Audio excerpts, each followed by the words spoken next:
Olá amigos, vamos agora falar aqui de um método que é necessário nós conseguirmos conhecer para facilmente determinarmos qual o tipo de curva que um determinado plano vai produzir ao seccionar uma superfície cónica. Portanto, já analisámos antes que existem três tipos de curvas cónicas e que podem ser obtidas de uma secção de um cone. Portanto, verificamos que quando o plano secciona todas as geratrizes, produz uma elipse. Quando é paralelo a uma única geratriz, esse plano produzirá uma curva que é uma parábola. E se for paralelo a duas das geratrizes do cone, o tipo de secção produzida corresponderá a uma curva que é a hipérbole. É uma curva com dois ramos e é um bocadinho diferente das outras, por isso, mas de facto são estes os três tipos de curva cónica que podemos obter de uma secção cónica. Então vamos ver como é que conseguimos distinguir, quando nos é dado um determinado plano e um determinado cone, como conseguimos distinguir qual o tipo de curva que vamos obter, mesmo quando isso não é evidente apenas com a definição do plano, como é o caso de nós termos um plano projetante, por exemplo, a seccionar o cone, e que numa das projeções é perfeitamente possível verificar qual das situações é que temos. Mas se o plano for um plano oblíquo ou se o cone estiver numa posição mais difícil de avaliar, eventualmente poderá não ser tão fácil de determinar. Vamos ver qual é o método. Portanto, este método permite determinar qual o tipo de curva, não é, que o plano produz quando secciona o cone. Portanto,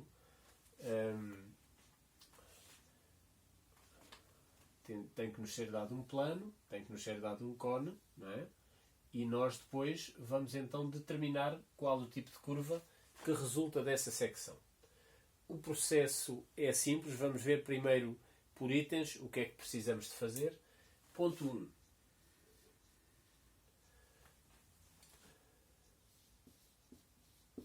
Conduzir pelo vértice do cone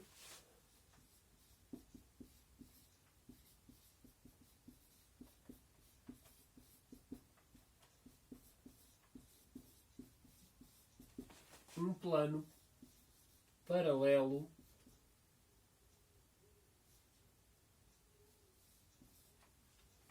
ao plano dado, ao plano secante.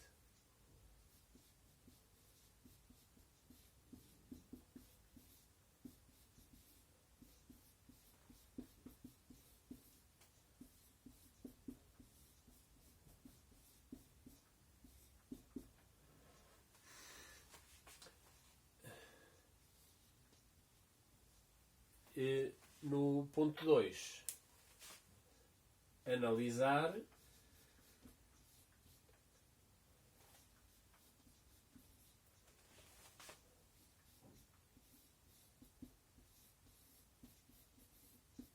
secção obtida.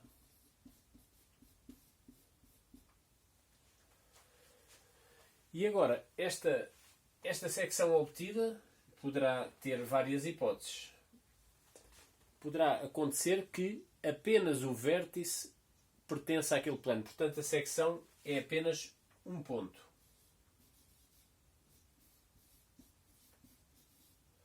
Quer dizer, vamos escrever um pouco mais definido. O resultado pode ser este. A secção é apenas um ponto. Portanto, esse ponto será, obviamente, o vértice do cone. Não é? Então, nesta situação, nós sabemos que o plano será secante a todas as geratrizes. E, portanto, neste caso, a curva resultante, a curva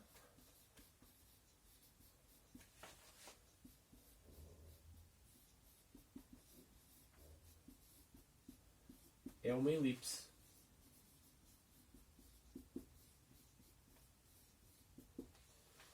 Depois temos uma outra possibilidade, que é, ao cortarmos com um plano paralelo passando pelo vértice, podemos obter,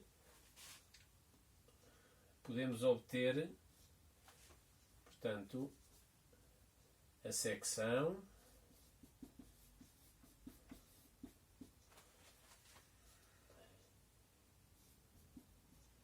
é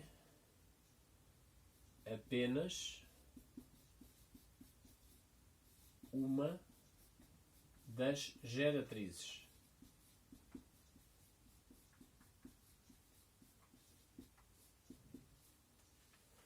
Portanto, neste caso, significa que o nosso plano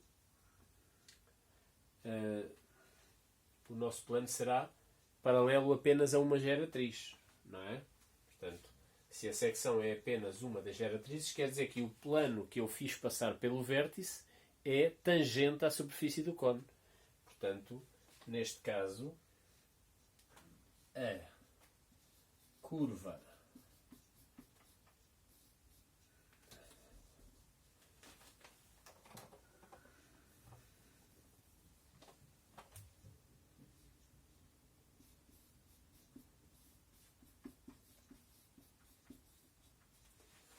será uma parábola.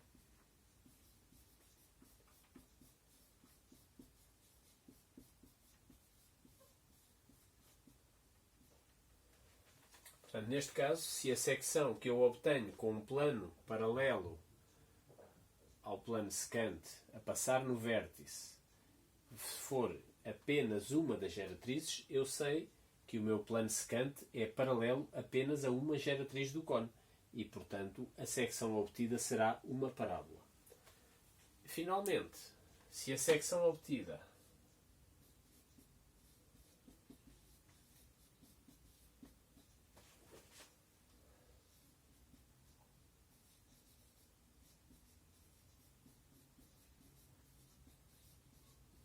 é um triângulo, então neste caso nós vemos que este triângulo será constituído pelo vértice, por duas geratrizes e por uma interseção com a base. E, portanto, eu fico a saber que o meu plano secante é um plano que é paralelo a duas das geratrizes do cone, que são as que estão incluídas nesta secção. Portanto, a minha conclusão é que a curva da secção é uma hipérbole.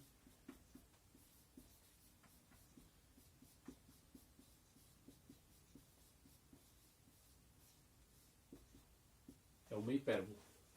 Portanto, verificamos então que com este processo nós conseguimos tirar as conclusões que precisamos. Portanto, se a curva, se a secção do cone obtida desta maneira é um ponto, eu obtenho uma elipse. Não é? Se a secção for apenas uma das geratrizes,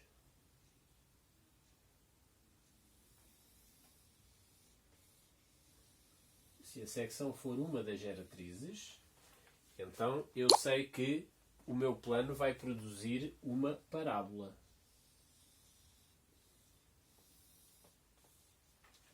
Ok? Finalmente, se eu tiver como resultado da secção um triângulo,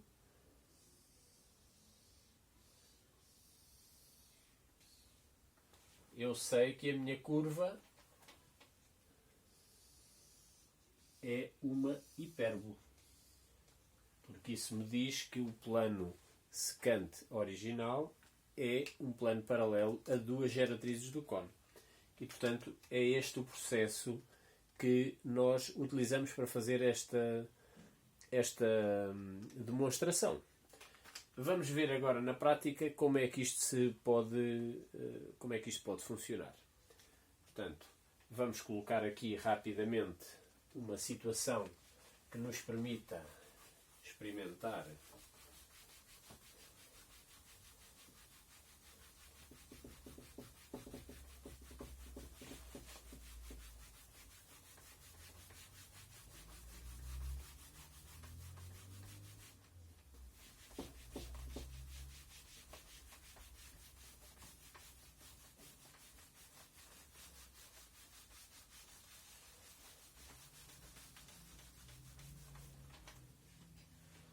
Portanto, se eu colocar aqui um cone e um plano, por exemplo, oblíquo,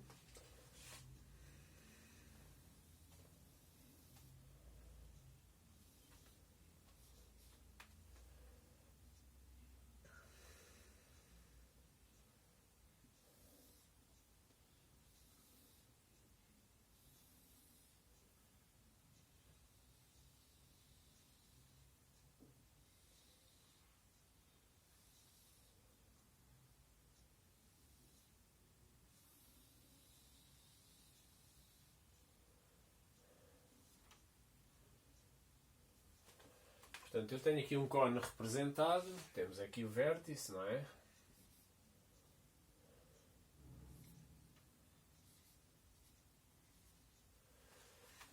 E vamos considerar aqui um plano secante qualquer.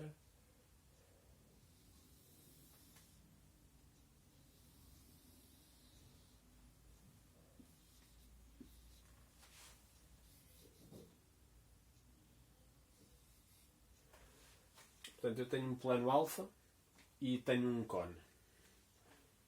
Tenho uma percepção de que este plano produzirá uma secção no meu cone, mas não sei bem que secção é que será. Portanto, vou fazer um plano que seja paralelo a este, mas de tal forma que contenha o vértice deste cone. Para isso, eu vou, por exemplo, optar por usar uma reta horizontal do plano, que é um dos processos. Eu tenho a garantia que se eu usar uma reta horizontal do plano que seja paralela às retas horizontais deste plano, ou seja, paralela ao traço horizontal, portanto, consigo facilmente depois encontrar o plano. Portanto, neste caso, o plano, se eu usar uma reta horizontal, terei aqui a projeção H2 e aqui a projeção H1 desta reta, e esta reta tem aqui o seu traço frontal.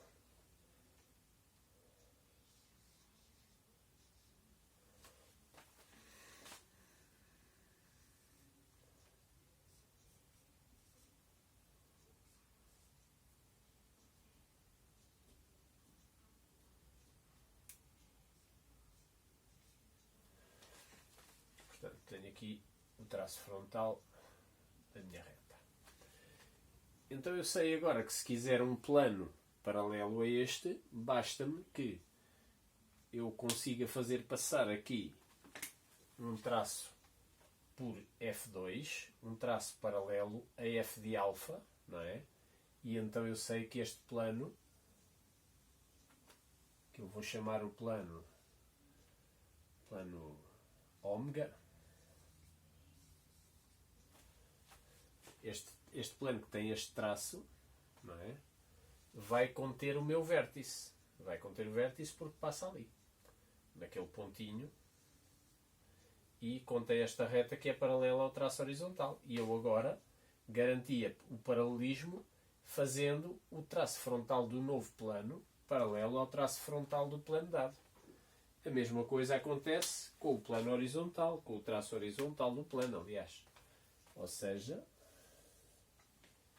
eu prolonguei ali o eixo X para conseguir fazer isto. E vamos ver. Portanto, neste caso, o que é que eu verifico? Eu sei que este ponto está contido no plano e vou analisar onde é que este plano interseta o plano da base do cone. Neste caso, o plano da base do cone é o próprio plano horizontal de projeção, porque temos aqui a base do cone com cota 0, não é? Então, ao verificar que esta linha, que será o meu H de ômega, que é o plano paralelo a alfa, não cruza com a base, então, por não cruzar com a base, este traço H de ômega, por não cruzar com a minha base, eu sei que este plano me dá como secção apenas o ponto V, que é o vértice. Não é? Apenas o ponto V pertence a esta secção. Então estamos, neste caso, perante uma situação em que o resultado da secção é uma elipse, porque me deu apenas um ponto e, portanto, eu sei que este plano, que eu aqui desenhei, vai cortar todas as geratrizes do meu cone. Ok? Portanto, poderá às vezes acontecer que este plano em concreto até cruze a própria base. Nesse caso, uma parte da secção é uma curva que é um arco de elipse, mesmo que não seja uma elipse completa, é um arco de elipse. E depois há um segmento de reta a fechar que corresponderia à base. Não é o caso deste. Neste caso, a conclusão é que a secção seria uma elipse. Portanto, o processo que se utiliza é sempre o mesmo processo. Analisamos depois a interseção deste plano paralelo ao plano secante com o plano da base do cone. Neste caso, muito simples, a base do cone é o próprio plano horizontal, portanto, basta-me olhar para duas coisas: o traço horizontal do plano e a base do cone. Se eles são exteriores um ao outro, então a secção é apenas o vértice. E, portanto, tenho uma elipse. Se este traço fosse tangente aqui à base, significava que toda essa geratriz de tangência corresponderia à secção. E, nesse caso, a secção seria uma parábola. Se, por acaso, eu obtivesse com um determinado plano um traço horizontal do plano paralelo que fosse secante à própria base, então, nesse caso, eu sabia que o meu plano produziria uma hipérbole como secção. E, portanto, o método é este. Agora é apenas para podermos aplicar quando se justifique, quando faça falta. E é tudo para agora.